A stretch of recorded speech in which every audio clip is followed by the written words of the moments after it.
أكرم وبارك على سيدنا محمد الفاتح لما أغلق والخاتم لما سبق ناصر الحق بالحق والهادي إلى صراطك المستقيم وعلى آله وصحبه حق قدره ومقداره العظيم. أما بعد، معاشر حبايبي الكرام، معاشر الأساتذة، معاشر الحجاج، معاشر hadirin yang dirahmati Allah Subhanahu wa taala. Bil khusus yang saya muliakan, saya hormati para habaib. Habib Ahmad Mughafar bin Yahya, Habib Hidayatullah bin Yahya. Semoga Allah Subhanahu wa taala panjangkan umur beliau, sehat wal afiyah, diluaskan rezeki beliau, amin ya rabbal alamin. Serta para asatid, para ajengan, para kiai yang hadir pada malam hari ini. Ada Ustaz Wak Sayah, Kang Cecep ya biasanya. Juga ada Ustaz Muhyiddin, Ustaz Sulaiman Jamal, Ustaz Depen, Ustaz-Ustaz yang lainnya yang tidak saya sebutkan namanya satu persatu, namun insyaallah tidak mengurangi rasa hormat takzim saya kepada kalian semua.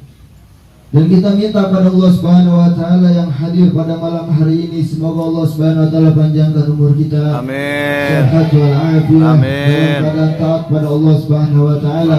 Taat pada Nabi Muhammad sallallahu alaihi wasallam. Diluaskan rezeki kita, diampunkan dosa-dosa kita, dosa orang tua kita. Amin ya rabbal alamin. Tidak lupa juga yang saya hormati sahibul bait atau sahibul musibah daripada almarhum Bapak Maksum serta sekeluarga.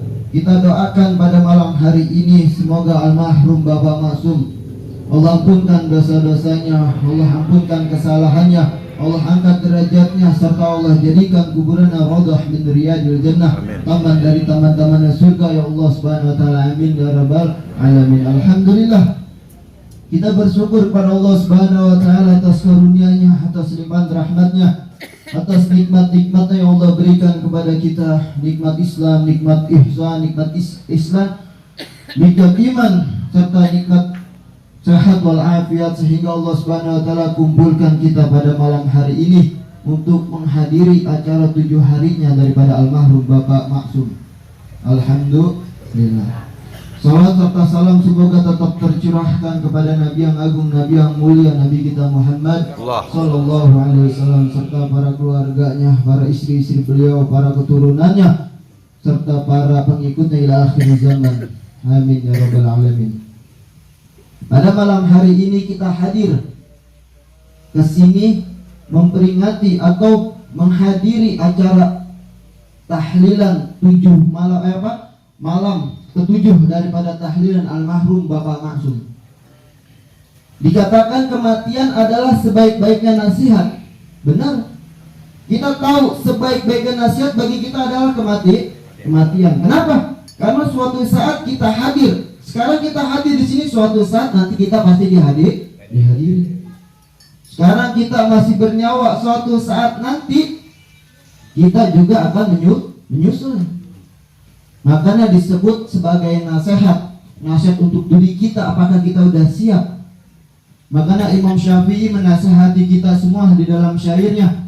Beliau mengatakan, tazawwad minat taqwa fa innaka la tadri idza jana lailun hal ta'isha ila al-fajri fakam bil fata amsahu asbaha daikan idza nusijat afanuhum wa huwa la yadri wa kam min sahihin mata bigil ailatin wa kam sahihin asa bigir asa hina min ad-dahri wa kam min arusin zayyanuha li zawjiha wa qad kubidat arwahum lailatal qadri wa kam min sagirin yuratajatul umrihim wa qad udhilat azwajuhum Zulmatul Gabri. Imam Syafi'i mengatakan di dalam syairnya, tazawwad minat taqwa fa innaka la tadri. Berbekalah dengan takwa, sesungguhnya kalian ini enggak mengetahui. Kita siapkan takwa kita, amal ibadah kita, karena sesungguhnya kita enggak mengetahui idza jana lailu hatta isya ilal fajr. Jikalau datang malam gelap, sekarang kita ada di malam hari, hatta isya ilal fajr. Apakah kita yakin bahwasanya fajar nanti kita masih hidup apa enggak? Makanya peringatkan oleh Imam Syafi'i, tazawwad dari sekarang juga, kita siapkan bekal kita, amal ibadah kita, karena kita nggak tahu, namanya kematian nggak ada yang tak tahu. Kam min fata amsaha wa asbah daikan wa qad nujiyat akwanuhu wa huwa liyadri. Berapa banyak pemuda pagi hari, sore hari tertawa, majelis, ngobrol sana sini, sedangkan dia nggak sadar kalau kain kapannya tuh lagi dijahit.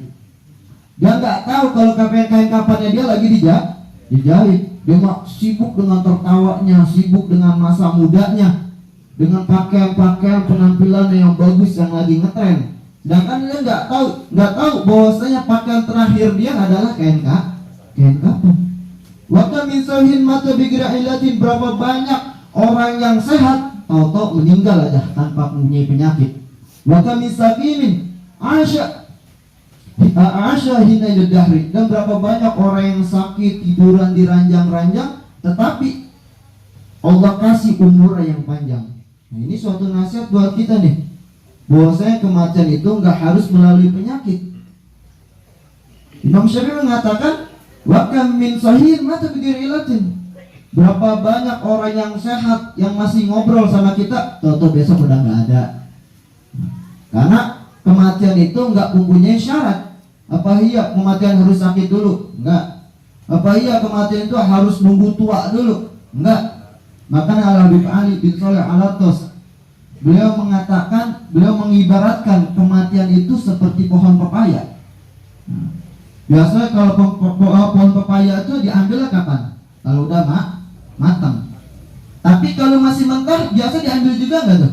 Diambil juga buat sayur. Ya. Begitu juga kematian, tapi emang banyaknya diambil ketika lagi matang. Begitu juga kematian, biasanya tua. Emang banyaknya tua sih, tapi kematian nggak punya syarat. Waktu min arusin zayyanu hali zawjiha wa qad qubilat arwahum lailatul qadr. Berapa banyak mempelai wanita tuh, dia berhias untuk suaminya, sedangkan umurnya dia itu sudah ditentukan pada malam Lailatul Qadar. Jadi dia berhias, sedangkan umurnya sudah ditentukan oleh Allah Subhanahu wa taala pada malam Lailatul Qadar. Wa kam min saghirin yartajatu li amrihi. Berapa banyak anak kecil yang kita harapkan umurnya panjang, ya, kita kasih makan anak kita didik biar umurnya panjang. Wa qad udkhilat ajaduhun idul masal kubri. Sedangkan suatu saat nanti badannya dia bakal masuk ke kuburan yang gelap gulita. Jadi intinya kita hidup di dunia ini berbekal persiapan kita untuk melewati masa-masa lagi. Karena masa ini bukan cuma di dunia aja kita hidup. Nanti hidup sesungguhnya itu di alam akhirat. Pertama orang masuk kubur, disitulah permulaan dia hidup. Makanya Sayyidina Utsman bin Affan radhiyallahu anhu, beliau suatu saat pernah berjalan di kuburan. Ketika beliau jalan di kuburan, beliau berhenti, sedih. Beliau mengucurkan air mata sampai air mata ini membasahi janggutnya. Beliau ditanya oleh sahabat yang lain, wahai Sayyidina Utsman, kenapa engkau sedih? Bahwasanya kalau diceritakan tentang surga, tentang neraka, beliau biasa aja, tapi kok berhenti di kuburan itu sedih. Apa kata Sayyidina Utsman? Kalau neraka, surga jelas, tapi kuburanlah pertama kali seorang singgah nanti. Di alam akhirat pertama singgah ada di alam kuburan. Kata Nabi SAW, barang siapa yang di kuburannya ringan, nah nanti kesananya juga tambah ringan tuh. Tapi kalau kuburannya udah sulit, nah nanti kesananya juga makin sulit.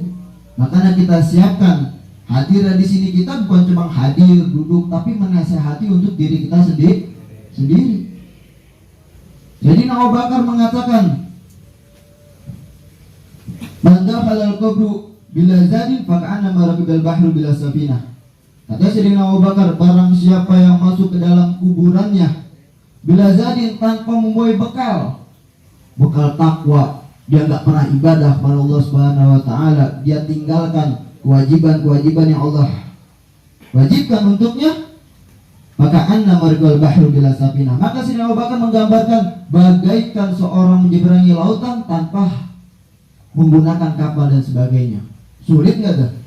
Sulit menyeberangi lautan tanpa kapal, sulit, susah. Begitu juga masuk kuburan, kalau nggak ada bekal masuk kuburan, begitu tuh, sulitnya tuh. Maka selagi kita masih hidup sampai saat ini, alhamdulillah kita niatin untuk mencari takwa kepada Allah Subhanahu wa taala. Kita kumpulin sebanyak-banyaknya takwa kita kepada Allah Subhanahu wa taala. Nanti kalau orang udah meninggal baru deh semua amalnya terputus. Kata Nabi SAW, dia udah nggak bisa sholat lagi, puasa lagi.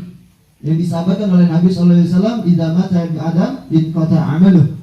Apabila mati keturunan anak Adam, maka terputus amalnya.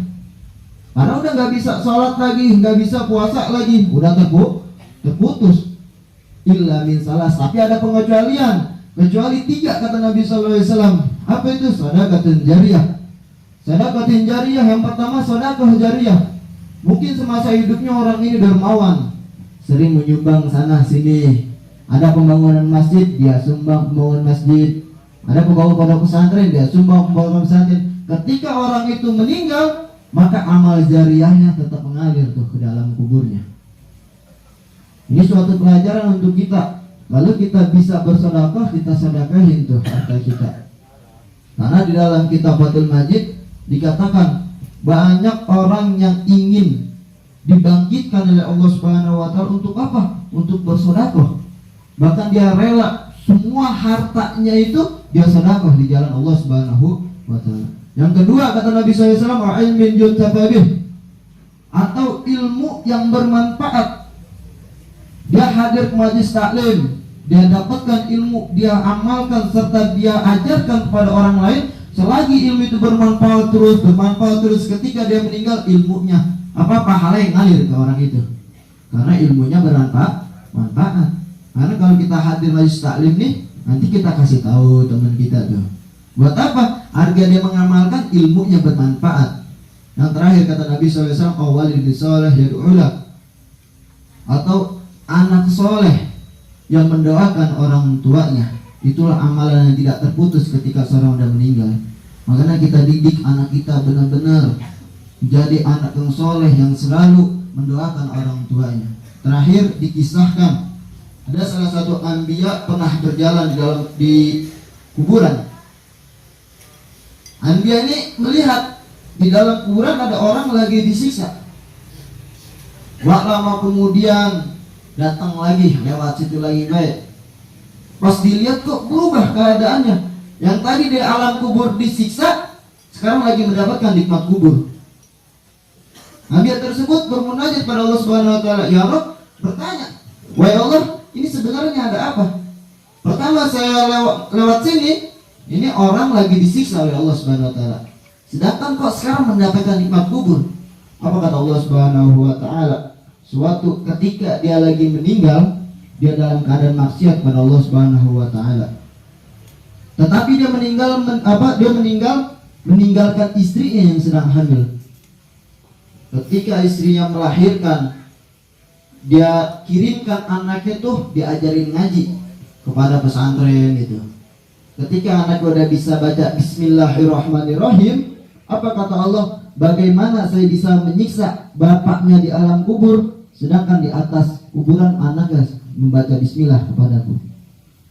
Nah ini anak yang soleh. Kalau anak yang soleh ini ketika mau melakukan kebaikan, itu udah langsung otomatis tuh ke bapaknya. Makanya kita didik anak-anak kita, apalagi pergaulan zaman sekarang. Wah, udah bahaya banget pergaulan zaman sekarang. Udah sekolahnya, kita nggak melarang orang itu sekolah SD, SMP. Asalkan jangan sampai kita nggak kita didik anak-anak kita ini ajaran agamanya.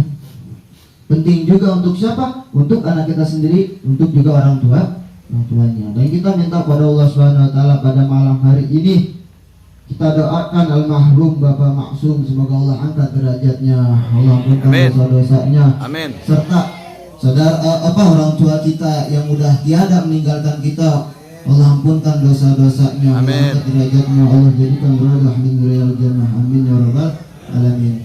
Sebelumnya saya minta maaf, saya mau langsung rusuh habis dari sini karena masih ada ini diundang lagi, satu lagi diundang di daerah itu Monjolpi. Jadi saya minta maaf. Assalamualaikum warahmatullahi wabarakatuh.